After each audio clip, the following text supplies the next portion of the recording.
All right, everybody, welcome back. Here we are on day 2. Everything has been left just like I left it yesterday. I have parts 1, 2, and 3 already online up to this point. Today we're doing part 4. We're going to be pulling these guys back out like I told you yesterday and removing them from the box and getting them ready for the planer. So let's get started. Okay, so real quick, I'm almost ready to go. I've almost got the planer and everything set up. What I want to show you real quick, one thing I do, there's that shape I've got there cut out for the sink. One thing I want you to notice is how this wood is split, which is very pretty. I'm going to make the resin go all the way through. But what you will notice when you look in there is all the stuff in there. So then I want to take you down here at this end, and I want you to see this one. See, and you can see all the way through, and we kept that same crack. So we're going to have the resin sit down there and coat that. So any of your wood that looks like this, 1,001 ways you can get that stuff out. I just want to show you a quick way. Take your jigsaw with a long blade, just like that, or you can get a longer blade. And all you want to do is sit that in there and ride the edge. You can clearly see, and then get all those fibers out.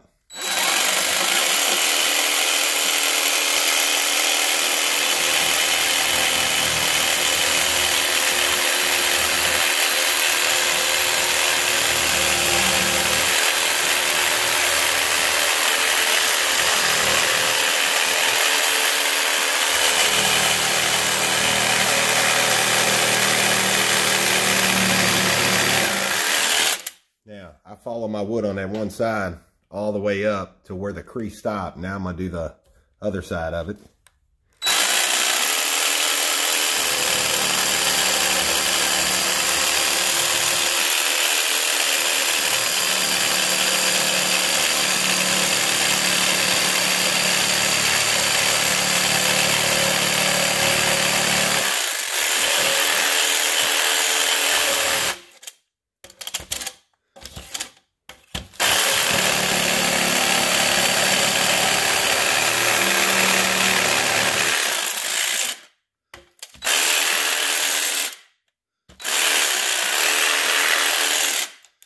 I usually take my jigsaw and just run it down through there. And now you can see, saved me a lot of time. It's not picture perfect yet. So I've got some little tools I'm going to put down in here to get that the rest of the way. But it saves me a lot of time trying to get all these little particles out of such a tight space. Again, just a long blade jigsaw, and stay in the shape of that split and just ride both sides, and you can kind of clean that out. So now I'm going to take you can take anything, a piece of sandpaper, and put it through and rub it back and forth and get those grooves inside there cleaned up. Anything to that degree. So as y'all can see, here's my wood planks here, sitting here ready. Here's my first one. It's the smallest one. So I just wanted to show you, if you do not have a planer, this is one of the better ones. This particular one can cut 13 inches wide. It's just the adjustments on it, the housing and everything. I know it's expensive, but it makes life so much easier when you're dealing with this type of stuff. It just takes hours and hours of sanding right out the gate. There are different models, but let me just tell you this. Mine has 3 blades, continuous cutting. Anybody that knows anything about planers is going to know this is the better one. There's a reason for that. Not only the 3 blades, it has the adjustment lock to where I can decide where I want that to stop. I don't have to sit here and keep pulling out my tape measure. If I want an inch, inch and a quarter, 3/4, so on, however thick I want it, I can adjust that. And then another feature I like about it, it can cut, again, up to 13 inches wide. Some of the smaller models are only 2 blades, so you're not getting near the cuts per repetition of going in. And then on top of that, they can only plane about 12.5 inches. So you wouldn't think it matters, but more times than not, you would need that extra ratio, if you will, feeding these guys through. So we're going to go ahead and do this one here. I'm going to go ahead and send the other ones down the planer. And then we're going to get them all, like I said, back to the boxing stage. I just want to show you how this one's getting ready to work for those of you that have never seen a planer or know how it operates or any of that. You can actually see what it's going to do for the wood. Now, there's a lot of sanding after this phase, after the pouring phase and stuff like that. We'll get into that later, but right now this makes life a whole lot easier when we're starting out with the initial slab. Okay, so here we go. As you can see, the roughness of it right now, it's all rough cut. It's got the lines in it from getting cut. So we're going to go ahead and turn this on. For anybody that don't know, it's kind of loud, so I won't do any talking through the process, but you'll get to see kind of firsthand what it looks like right now and what we're getting ready to do with it. So let me go ahead and get this set up here.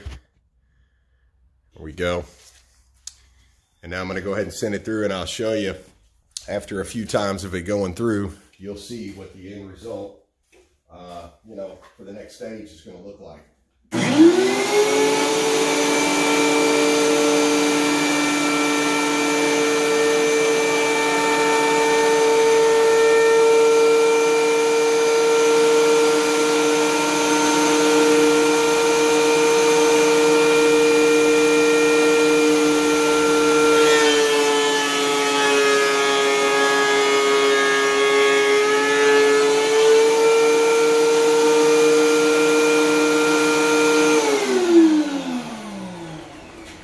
Let me tell you real quick before I forget, I know some of you are wondering why I keep turning this dial. So every pass through, initially before I started, I put it in here and checked. Right here on the dial, it's going to let me know about how much that's going to take off on the first pass. So I'd already checked that. I turned the dial halfway each time to get another 30-second, if you will, gone off. So I'm going to run it through one more time.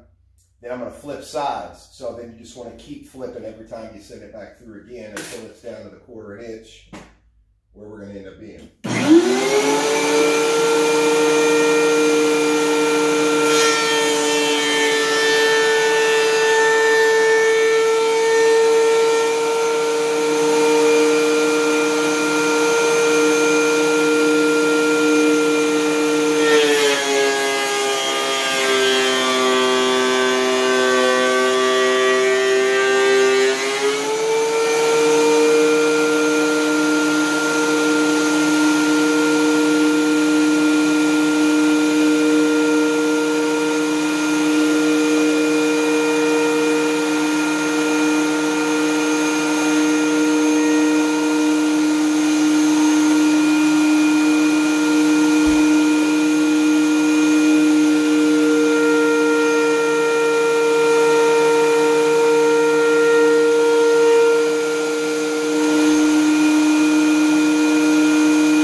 We're nowhere near the depth we need to be. We've only planed down probably, I'd say right at a 1/4 inch or so.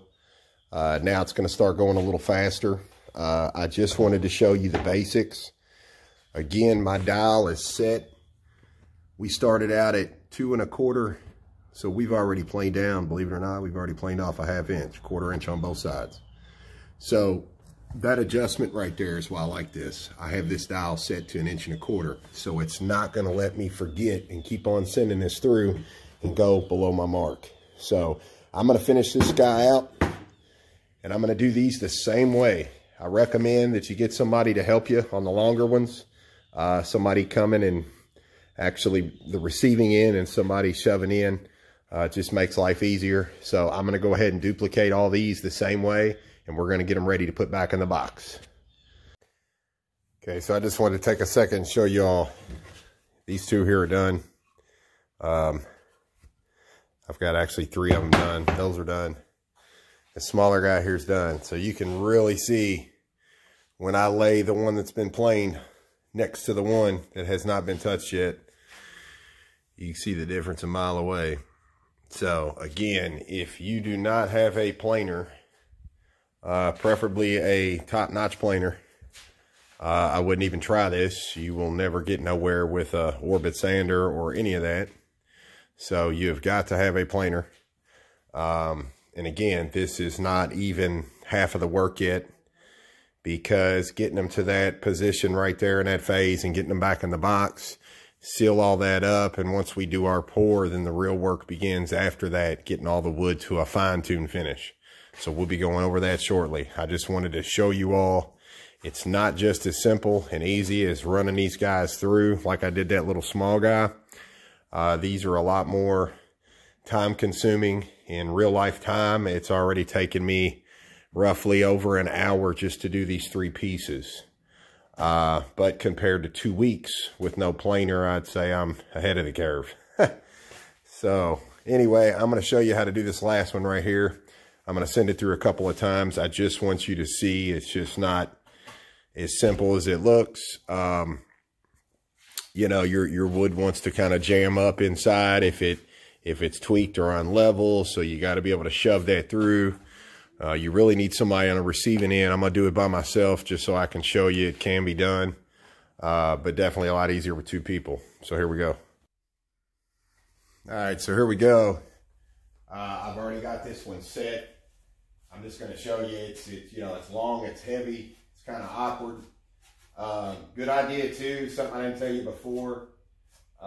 Good idea to make sure, you know, take a tape measure down your piece. You want to make sure everything's going to run through and hit, and don't forget anything that curves. You might take it from the opposite direction and see. You just want to make sure you're well under what you need. I'm pretty much 12 1/8 all the way down, so I got plenty of room here to play with for this split that's coming in. If you notice, I don't know if the camera can show you or not, but right up here where the split is, it's a little bit uneven, probably 1/8 of an inch the way it looks. So basically I'm going to start planing this guy, and this part of it here will eventually get planed. It's going to be later before we catch up to this guy. We're going to have to plane some of this down to catch up to him. They're a little different height.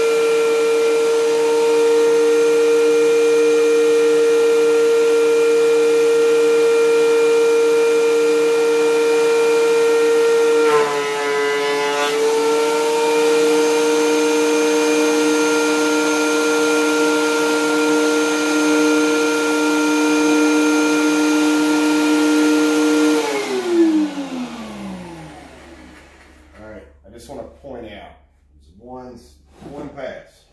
That was it. We got a long way to go. It hit a little section here, it hit a little section here, and it hit a little section right back here. Other than that, it didn't do anything. And that's perfect, because you don't want to start where it's sawing into, you know, 1/8 of an inch of this. You're just going to tear these blades up. They're going to dull very quickly. It's better to take a lot more passes smaller depth each time and get this down to where it's level. Then once it starts skinning up the whole guy, then you can kind of, you know, up the ante a little bit, if you will.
So time two, now we actually took a nice big piece here and a piece here where it's already, you know, almost smooth.